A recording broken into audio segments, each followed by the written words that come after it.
მოგესალმებით მეგობრებო, მე კოტე ვარ, დღეს ვისაუბრებთ ყნოსვის და გემოს დაკარგვაზე.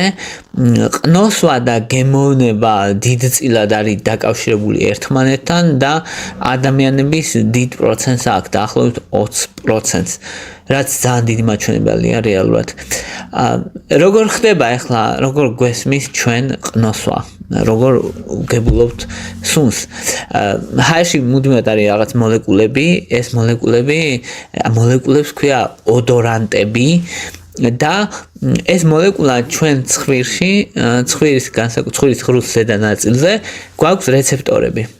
ბევრი რეცეპტორი გვაქვს, მოკლედ 400-ზე მეტი სხვადასხვა სახეობის და თითო რეცეპტორს კიდე ძალიან ბევრნაირი სხვადასხვა სუნის მოლეკულის აღქმა შეუძლია. და ჯამში ეს კომბინაციებით მილიონობით სხვადასხვა სუნის გაგება შეგვიძლია. თითქმის ზოგი კვლევის მიხედვით თითქმის მილიარდამდე.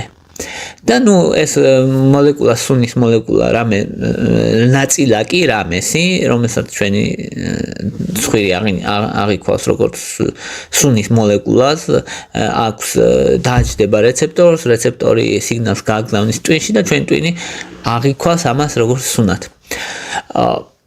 ანუ ძალიან დიდი ვარიაცია გვაქვს რისი აღთქმაც შეგვიძლია რეალურად სუნების და მეორეს მხრივ გემოვნება, ანუ გემოს რეცეპტორი